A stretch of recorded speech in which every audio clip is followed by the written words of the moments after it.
अभी डूंगरी बांध एक सवाई माधोपुर में बहुत बड़ा आंदोलन चल रहा है। मैं यात्रा को छोड़ के तो उसमें नहीं आ सकता, क्योंकि यात्रा मैं सुबह चालू करता हूं।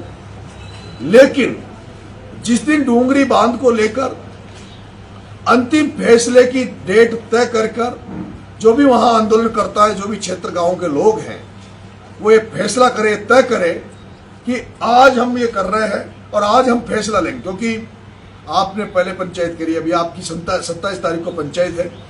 मैं चाहूंगा ज्यादा से ज्यादा लोग इस 27 तारीख की पंचायत में पहुंचे और 27 तारीख की पंचायत में ही आर पार की लड़ाई की घोषणा करते हुए मुख्यमंत्री को चेतावनी देते हुए एक डेट तय कर लें। और मैं तो ये कहता हूं कि जो नगर फोर्ट में जो रैली की जो सभा करने वाला हूं, उस दिन को ही तय कर ले और उसका प्रचार प्रसार चालू कर दे। मैं गारंटी देता हूं कि पप्पू धाकड़ के मामले की सीबीआई जांच कराने की गारंटी मेरी है। डूंगरी बांध में चाहे मेरी जान चली जाए, इन मुद्दों के लिए मैं जिद्दी बहुत हूं, मैं बहुत जिद्दी हूं। और मैं गुस्सेल भी इसलिए हूं कि मैं किसी काम के लिए लगता हूं तो पूरी ताकत से, पूरे मन से लगता हूं। मैं पप्पू धाकड़ को न्याय दिलाकर रहूंगा। डूंगरी बांध वालों लोगों से मैं कहना चाहूंगा, आप 27 तारीख को तय कर लो। उसके बाद छोटी छोटी पंचायतें, अभी पंचायतें बड़ी मत करो। आप तो अब हर गांव, क्षेत्र गांव में पंचायतें करो। क्षेत्र गांव को लामबंद करो, वहां के बुजुर्गों को, वहां की माताओं को, वहां के बच्चों को, वहां के युवाओं को, और ये कहो कि हमारा सब कुछ नष्ट हो जाएगा, जमीन हाथ से निकल जाएगी, मकान हाथ से निकल जाएगा, हमारे बच्चे, हमारे मकान, हमारे घर वाले कहां जाएंगे। अगर उसके लिए 10 दिन 15 दिन अगर भूखे भी रहना पड़े तो भूखे रहे।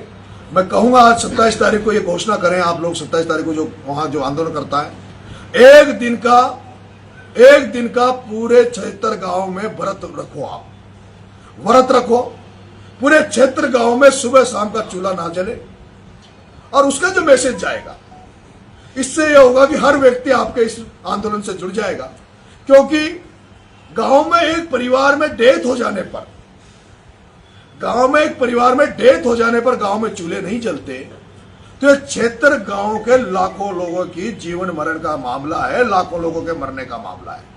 इसलिए मैं कहूंगा 27 तारीख को आप तय करें एक दिन कि आज के दिन पूरे क्षेत्र गांव में भूख हड़ताल रखी जाएगी और क्षेत्र गांव के लोग उस दिन चूल्हा नहीं जलाए।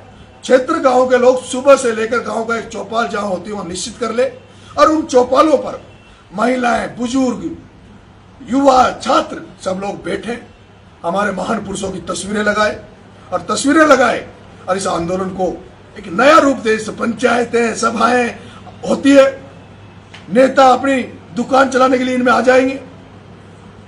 नेताओं ने कभी भी किसी को न्याय नहीं दिलाया। जब भी न्याय मिला जनता की दम पे मिला है। नेता भी जनता को इस्तेमाल करते हैं। नेताओं को जहां लगता है कि यहां भीड़ हो रही है, वहां नेता जाते हैं, बिना भीड़ के नेता नहीं जाते।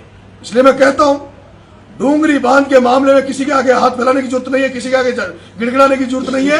क्षेत्र गांव के जो पटेल हैं, हर गांव से 5-5 पटेल सेलेक्ट कर लो, 5-5 पटेल सेलेक्ट कर लो। सर्व समाज को साथ लेते हुए वो 5 पटेल जो कमेटियां बनेगी, मैं कहता हूं डूंगरी बांध तो बचेगा ही बचेगा।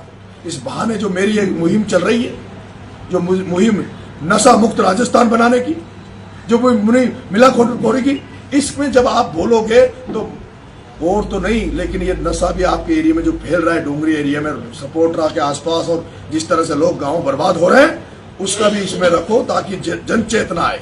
और जब गांव वाले एक जगह बैठेंगे, बच्चे, बुजुर्ग, माताएं, बहनें बैठेगी, आपके गांव में सौहार्द बनेगा, आपके गांव में भाईचारा बढ़ेगा, आपके गांव में रचनात्मक काम होंगे। एक दिन मेरा एक सुझाव है, मेरा निवेदन, आग्रह है कि ये किया जाए। उसके बाद प्रभात फेरियां निकालो गांव में। शाम के समय पूरे गांव में जिस तरह से प्रभात फेरियां निकलती थी, भजन करते हुए मंडलियों को तैयार करो। वो भजन मंडलियां गांव में घूम कर इस डूंगरी बांध के मामले को बढ़ाएं। और मैं कहता हूं, नगर फोर्ट में मेरी जो जन क्रांति सभा होगी, उसमें हम फैसला करेंगे